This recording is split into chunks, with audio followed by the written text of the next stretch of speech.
Yes. Give it up for the Churchill Downs.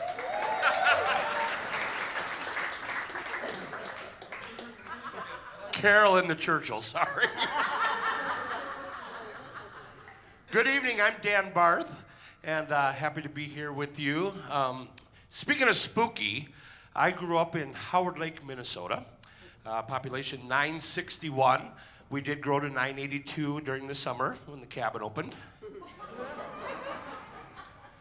Life in rural Minnesota in the 1970s was really quite exciting. Had great friends with names like Pickle, Duck, Pugsley, Mike Fern. Oh, he didn't have a nickname, that's right. Why would you if you're named after a plant?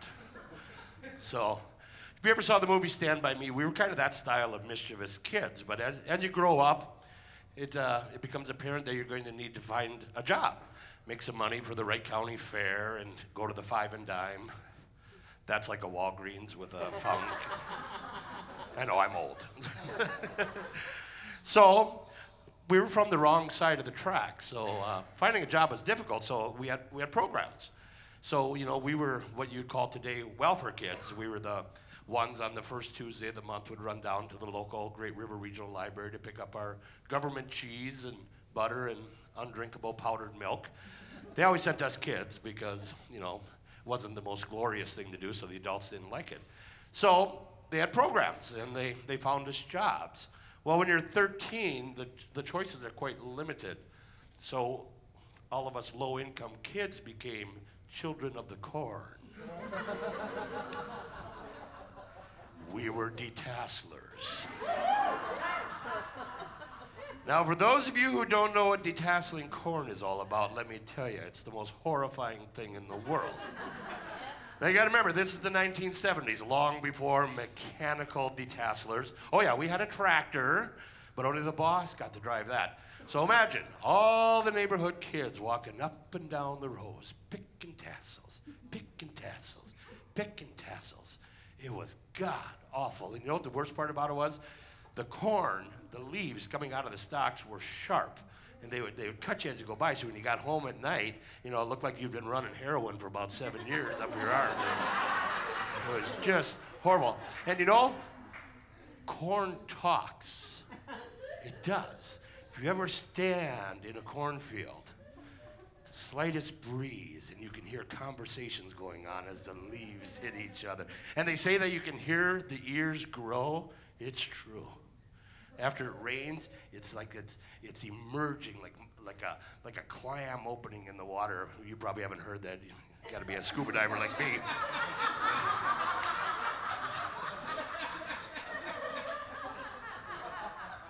My job as a detasseler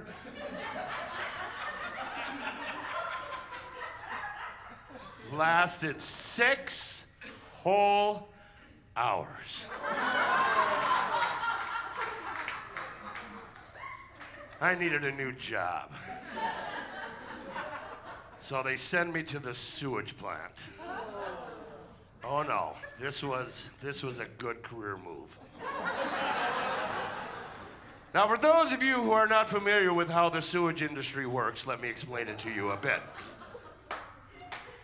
It all comes into what I like to refer to as a glorious carousel with big agitators that swirls the sewage, the shit. We were only allowed to call it sludge. Water is then added to break it down so that it can disintegrate into whatever it's supposed to become. But there were problems with that. The problems being people flush things down that aren't supposed to be there. Things like condoms, tampons, maxi pads. All new words to a 13-year-old from Howard Lake, by the way. So my job was to climb up on top of this gigantic carousel with a big stick and knock said things off of the agitator so it didn't get clogged up. And then it could do its job and swirl and swirl and swirl and gently drain into what was referred to again as Mud Lake. Oh, come on. Every town has one. Yours is probably called Pleasant Lake. Or White Bear.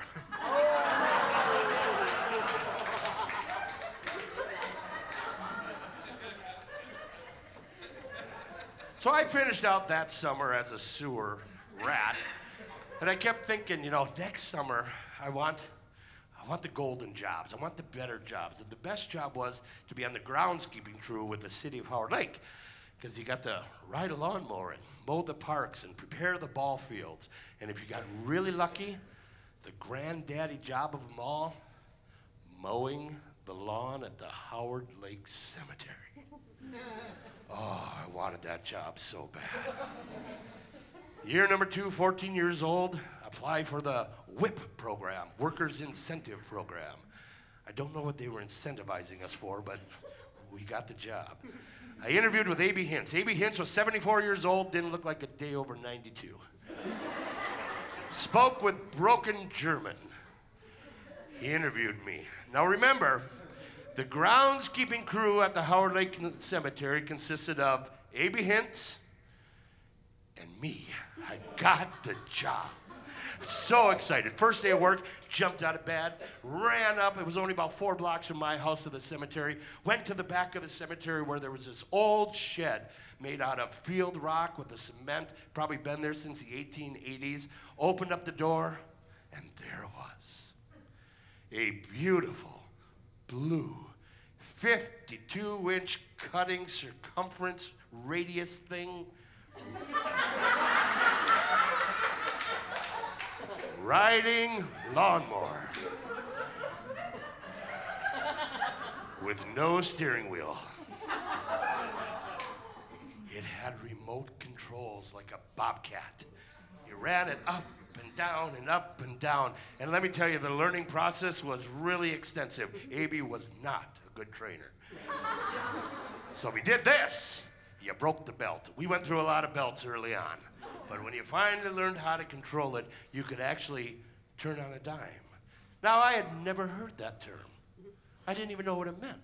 But throughout my entire life, I'm one of the few people that know that you can turn on a dime with these types of controls, which means you can just spin in place. So you can go round and around and around on a tombstone. It was just fantastic. So the job was 32 hours a week, Monday through Thursday.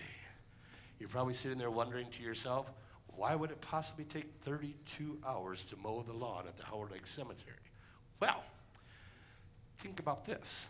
The population's only 961, I give you that. But the town was settled in 1855. So this is 1974. So if you think about that, that's what, 6 generations? So if you figure what, 500, 600 people from each generation died, and most of them are probably buried there, except for the, you know, ones that we lost and just disappeared in the farms. So probably what, 3,500?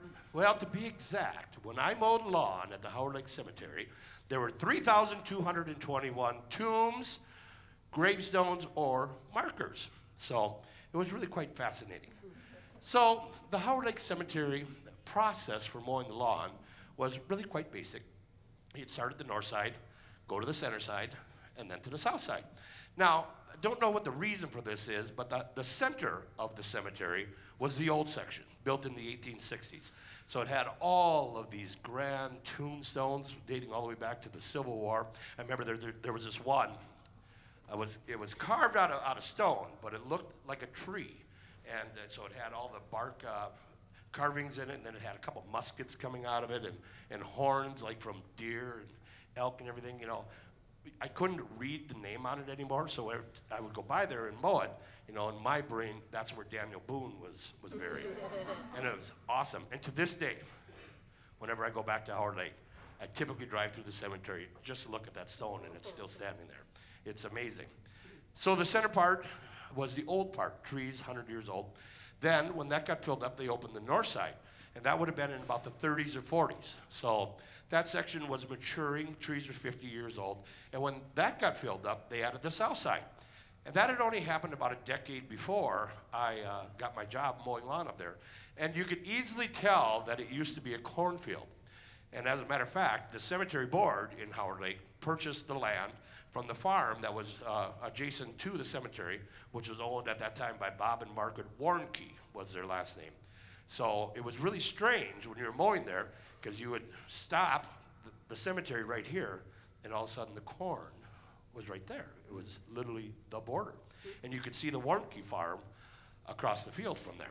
So we would start Monday mornings, north side, center, south side. And you got really good at certain things. You knew that the tombstones that were flat in the ground were really easy with this beautiful blue 52-inch diameter radius lawnmower. You could just go over the top. The ones that were raised up a little bit, kind of came in the 60s and 70s, that had the cement thing, were a little more difficult, but you could mow around and over them without having to weed whip them, as long as the families didn't put in, you know, like floral planters, that type of stuff, you know. So Memorial Day was a bitch. So you'd start in the north side, to the south side, or to the center, and then over to the south side. And it was always interesting on the south side because there wasn't any big trees or anything, so it was kind of like being in an open field. And the corn, it's now June when I started, was starting to grow, you know, so it's probably maybe knee-high, not quite knee-high by the 4th, but a little below that. And one day I was mowing up there, and I heard dogs barking, loudly. 2, maybe 3 dogs barking. And it was strange. I turned off the mower, got up and looked around, and there weren't any dogs. None whatsoever. And you got to remember that this is before Walkman and iPods and earbuds and all that. We didn't even have boom boxes back then. So it was truly a very quiet place to work, and no dogs. And it just kind of disturbed me. I thought about it for quite a while, and you know, finally decided, okay, this is explainable. The dogs were there, but they just ran across the field to back to the Warnke farm, perhaps, or something like that. So finished, you know, the week's mowing and everything, and the next week, same thing. We'd start on the north side, move to the center, over to the south side, and got back up to that southeast corner, and clear as day, I heard, stop, stop, help. I stopped the mower, got up. There was nobody there, nothing. Not a car in the cemetery, wasn't a funeral going on, nothing. I knew that A.B. Hintz was working that day, so I got back on the lawnmower. I drove back to the shed, which the door was on the opposite side. I turned the corner, came around, and there was A.B. winding that new feed onto the weed whip. And I didn't even bother to ask him if he had been on the southeast side, because there was no way in hell that a 74-year-old man could have gotten there and back to the shed in that amount of time. It was so disturbing. Summer's coming to a close. The job ran through the first week in August back then, and started in north side, into the center, get to that southeast corner, and this time, plain as day, I heard music. Rock and roll music, to be exact. You know, to this day, I still can't identify the tune, but it was 60s rock. It was Hendrix-ish. It was Dorsey-ish. And again, stop the lawnmower, get up. Nothing. There is nobody there. I am just shaking. I'm just shaking, kind of going in circles, and all of a sudden I look up. The corn is a little higher than waist high. And clear as day, I see running across the field towards the Warnke farm a girl in a trite white dress. But I knew she wasn't real. Wasn't real at all. I was beside myself, shaking. I got back on the lawnmower, leaned over to turn on the key, and I looked down. The tombstone that I had stopped on, half the blade was on it, said, Kayla Warnke, 1953 to 1969. Perhaps tampons and tasseling wasn't that bad. Thank you.